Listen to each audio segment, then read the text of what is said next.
अस्सलामुअलैकुम वरहमतुल्लाहि वबरकातुहू। प्यारे बच्चों, ऑनलाइन क्लास में आप सभी का वेलकम है। आज हम पढ़ेंगे एक कहानी, गुलिवर। मैं एक जहाज़ पर नौकरी करता था। जहाज़ पर नौकरी करते हुए मैंने कई लंबी लंबी यात्राएं की। जहाज़, यहाँ पर पानी के जहाज़ की बात हो रही है, ठीक है।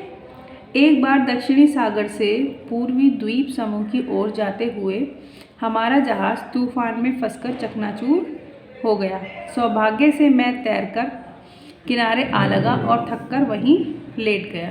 यानी कि अब इसके पास कोई जहाज़ नहीं है, जहाज़ इसका टूट गया और ये अलग भी हो गया और किनारे जाकर लग गया। जब मेरी नींद खुली तो मैंने अपने आप को पतले पतले धागों से बंधा पाया। मैं आश्चर्य से बड़ा सोच ही रहा था कि कोई चीज़ मेरे पैरों पर रेंगती रेंगती मेरी छाती पर आ खड़ी हुई। यह एक मानव आकृति थी, छोटी सी, लगभग एक बालिश्त ऊंची। बालिश्त, ये जो हमारे हाथ का इस तरह से हम कोई चीज़ नापते हैं, जब ये, ठीक है, यहाँ से यहाँ तक अंगूठी, ये ठीक है, इसको हम बालिश्त कहते हैं। समझ गए आप उन आदमियों की हाइट कितनी थी। अब आगे पढ़ते हैं। कुछ देर बाद उसी प्रकार के सैकड़ों प्राणी मेरे शरीर पर चढ़ आए। मैं ज़ोर से चिल्ला उठा, कौन हो तुम? मेरा चिल्लाना था कि वे लोग लुढ़कते पुढ़कते और चीखते चिल्लाते भागे। इसके बाद मैंने उठने का प्रयत्न किया तो कुछ धागे टूट गए। यह देख उन लोगों ने मेरे ऊपर सुई जैसे पतले पतले तीरों की वर्षा शुरू कर दी। मैं समझ गया कि चुपचाप लेटे रहने में ही भलाई है। देखिए, इसको देखिए कितना बड़ा है, और ये देखिए वहाँ के लोग कितने छोटे छोटे, जैसे तीर कैसे थे उनके, जैसे सुई होती है हमारे लिए, इतनी पतली पतले। लेकिन सुई से भी तकलीफ तो होती है ना, तो इसको वो जो तीर मार रहे थे वो लग रहे थे। आगे पढ़ते हैं। अब उन अद्भुत प्राणियों ने तीर बरसाना बंद कर दिया, क्योंकि वो चुपचाप लेट गया था। तो क्या किया कि तीर बरसाना बंद कर दिया। पहले उनको लग रहा होगा कि ये उनको नुकसान पहुंचा सकता है, इसलिए मार रहे थे। उनमें से एक कुछ दूर ऊंचाई पर खड़ा होकर ज़ोर ज़ोर से चिल्लाकर कुछ कहने लगा। मैंने हाथ हिलाकर उसे समझाने का प्रयत्न किया कि मैं उसकी भाषा नहीं समझता। फिर बार बार अपना हाथ मुंह की ओर ले जाकर मैंने इशारा किया कि मैं भूखा हूँ। वह मेरा इशारा समझ गया। बस फिर क्या था, मेरे मुंह के पास सीढ़ी लगा दी गई और सैकड़ों लोग टोकरियों में खाने का सामान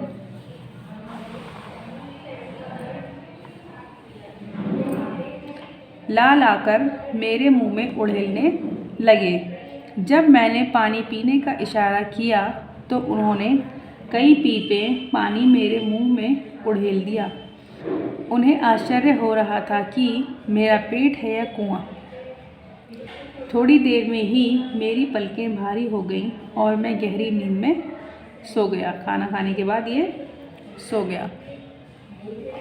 खड़खड़ खड़खड़ की आवाज़ से जब मेरी नींद टूटी तो ये देखकर मेरे आश्चर्य का ठिकाना ना रहा कि मुझे एक गाड़ी में रखकर कहीं ले जाया जा रहा है।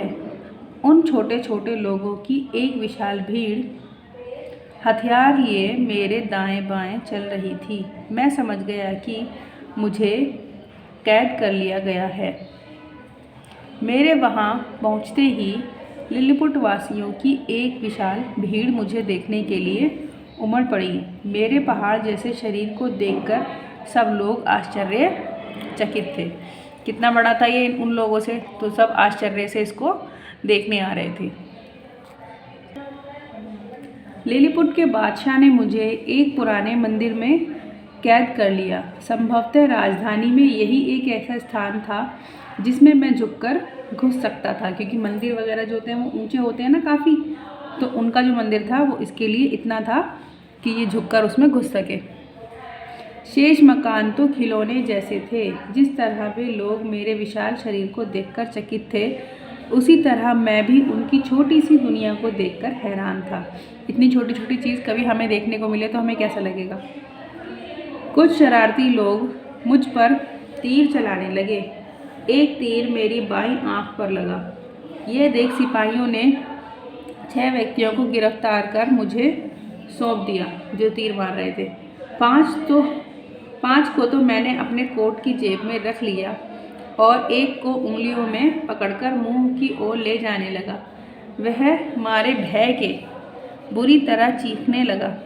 डर गया काफ़ी कि मुझे खा जाएगा। मैंने उन सबको ज़मीन पर छोड़ दिया। छुटकारा पाते ही वे गिरते पड़ते वहाँ से भागे। इस बात का लोगों पर अच्छा असर पड़ा। बादशाह ने जब ये सुना तो उसने भी मेरी प्रशंसा की। इनको खुशी हो रही है कि खाया नहीं बल्कि छोड़ दिया। राज दरबार के कुछ व्यक्ति मेरे भोजन पानी के खर्च को देखकर सोचने लगे कि इससे देश में अकाल पड़ जाएगा, क्योंकि वो बहुत सारा खाना खाता था उनके हिसाब से। वे विषैले तीरों से मेरी हत्या कर देना चाहते थे, परंतु सौभाग्य से बादशाह उनकी बातों में नहीं आया। कुछ लोग ऐसे थे जो उसको मारना चाहते थे, लेकिन बादशाह ने उनकी बात नहीं मानी। उसने मेरे भोजन पानी का सारा उत्तरदायित्व अपने ऊपर ले लिया कि राज्य के लोग नहीं खिलाएंगे बल्कि राजा खाना खिलाएगा। और 6 विद्वानों को मुझे उस देश की भाषा सिखाने पर नियुक्त कर दिया, क्योंकि उनकी भाषा नहीं आती थी, बात नहीं कर पा रहा था, तो इसलिए भाषा सिखाने के लिए विद्वानों को लगा दिया अपने यहाँ के। कुछ दिनों में मैंने उन लोगों की भाषा सीख ली।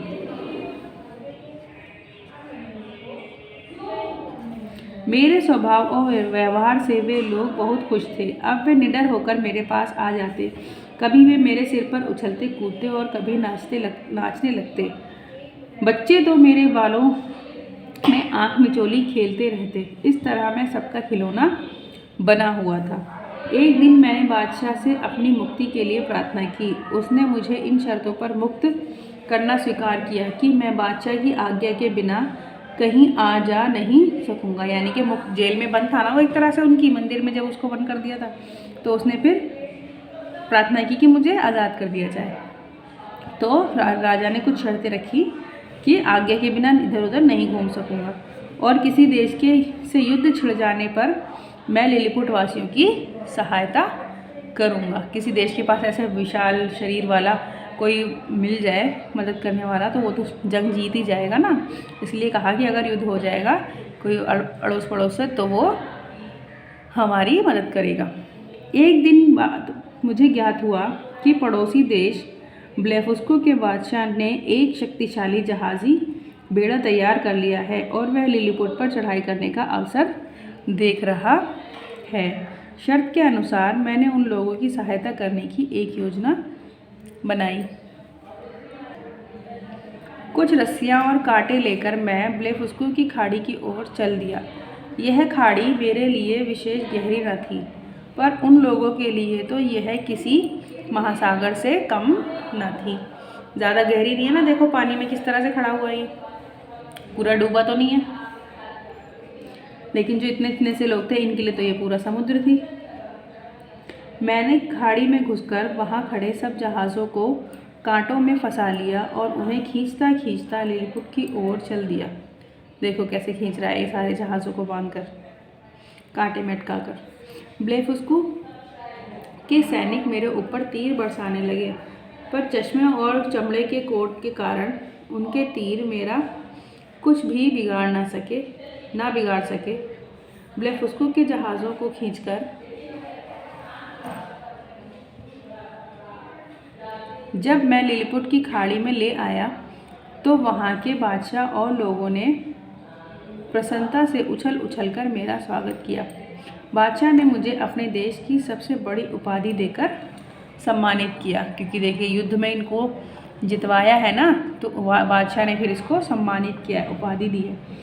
एक दिन मैं लिलीपुट की खाड़ी के किनारे घूमता घूमता दूर जा निकला। वहाँ मुझे पानी में एक बड़ा तख्ता तैरता दिखाई दिया। ध्यान से देखने पर ज्ञात हुआ कि वह एक उल्टी नाव थी। तख्ता नहीं था बल्कि उल्टी नाव थी। उसे देखकर मैं खुशी से ना छूटा, क्योंकि उसको जाने का कोई रास्ता नहीं मिल रहा था कि कैसे जाए वापस। यह नाव नहीं मेरी आशाओं का दीपक था, यानी कि उम्मीद की किरण थी। अब उसको उम्मीद बन गई थी कि वो शायद उसके काम आ सकती है नाव। कुछ दिन बाद मैंने बादशाह से अपने देश जाने की आज्ञा मांगी। उन्होंने मुझे बड़े प्रेम से विदा किया और बहुत सी भोजन सामग्री मेरी नाव पर लदवा दी। सौभाग्य से रास्ते में मुझे एक जहाज़ दिखाई दिया। यह देख मेरी प्रसन्नता की सीमा ना रही, यानी कि बहुत ज़्यादा खुश हुआ वो। जहाज़ के नाविकों ने मुझे ऊपर ले लिया। छोटी नाव से जा रहा था ना, तो जहाज़ वालों ने अपने जहाज़ पर ले लिया। ये मेरे ही देश का जहाज़ था। अब वो अपने देश पहुंच जाएगा। तो कहानी आई होप आपको अच्छी लगी होगी। इसको सभी बच्चे अच्छी तरह से रीड कर लेंगे। इसका कोई बुक वर्क वगैरह नहीं है, ये सिर्फ पढ़ने के लिए कहानी है, और इसको अच्छी तरह से रीड कर लेंगे। हम मिलते हैं नेक्स्ट वीडियो में, नेक्स्ट क्लास में। तब तक के लिए अल्लाह हाफिज़। अस्सलामु अलैकुम वरहमतुल्लाहि वबरकातुहू।